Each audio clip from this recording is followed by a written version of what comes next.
International diplomacy at an impasse, tens of thousands fleeing their homes and regional tensions skyrocketing. Israel has carried out a number of airstrikes overnight and into this morning in southern Lebanon and the capital, Beirut.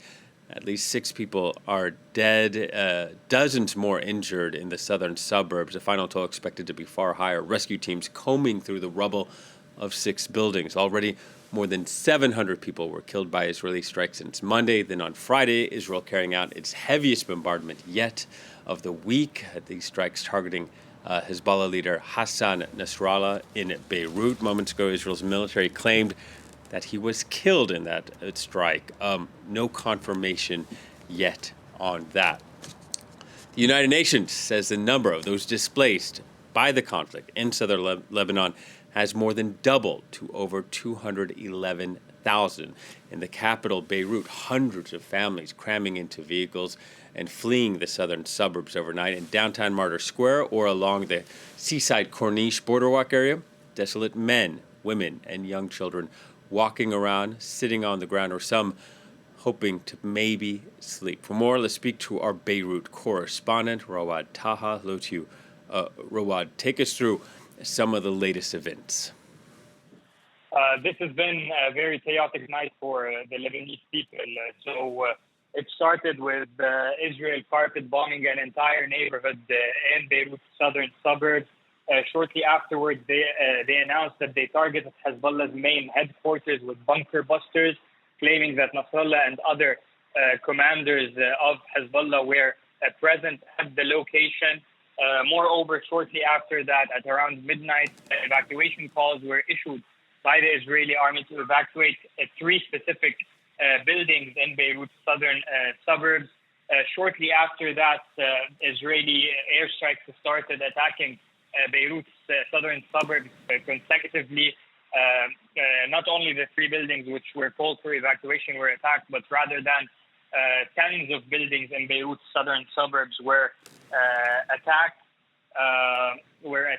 The scene in Beirut's southern suburbs overnight was very chaotic. People and residents were fleeing the suburbs on foot in their cars, sleeping in the streets in safer areas of Beirut, sleeping on the beach as we saw in the picture. It was a very chaotic night. Now we're hearing, at least from the Israeli side, that they have confirmation that Secretary General of Hezbollah, Hassan Nasrallah, and other Hezbollah officials were indeed killed in that airstrike. Yet we have heard absolutely no statements from Hezbollah or any Lebanese source whatsoever over the past 18 hours. The government is absolutely not present as well.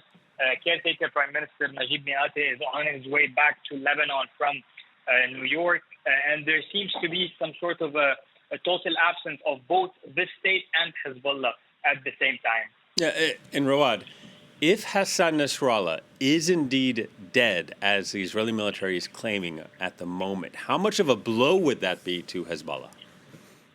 This is a very significant moral blow as a start, and it is a strategic blow as well if it is confirmed that he was eliminated along with the rest of Hezbollah's military leadership. This leaves Hezbollah with a group of unorganized cells operating in southern Lebanon with no head of command, with no command structure. Putting Hezbollah in a very serious situation. Even in the past 18 hours, we've only seen a minimal number of barrages fired into northern Israel.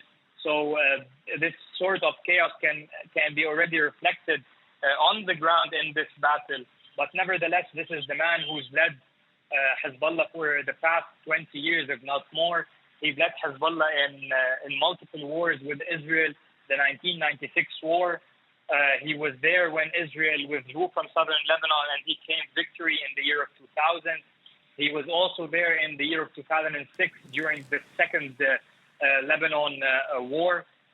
He led the organization back then and also claimed victory during that time when he mentioned that he stopped the Israeli invasion and Israel did not succeed in fulfilling the goals of the 2006 war. He also played a significant role internally be it in toppling governments, in occupying the capital in the year of 2008, when the government tried to dismantle Hezbollah's telecommunication network when he was in the opposition. He was also there in the year 2011 with a very significant geopolitical impact, be it in supporting the Syrian regime and Bashar al-Assad in Syria. This is the guy who's been the head of the organization for the past 20 days, a very charismatic figure described by both his supporters and his opponents. It's a severe moral blow to his supporters if confirmed from the Lebanese side and from Hezbollah. Tense hours ahead. We're not sure if Hezbollah as a structure will be able to continue in this current war against Israel, given the fact that potentially Nasrallah and the rest of the command has been killed. So tense hours ahead.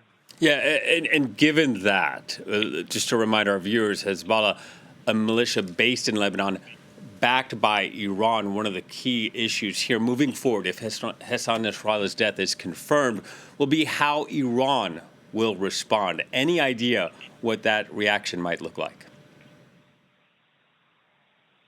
We haven't heard anything very clear from the Iranian side until now. So whether Iran retaliates for Nasrallah's assassination, that is an important escalation. And whether Iran decides not to retaliate and does not project its show of force against Israel, it is also a great indication of how things may unfold in the region.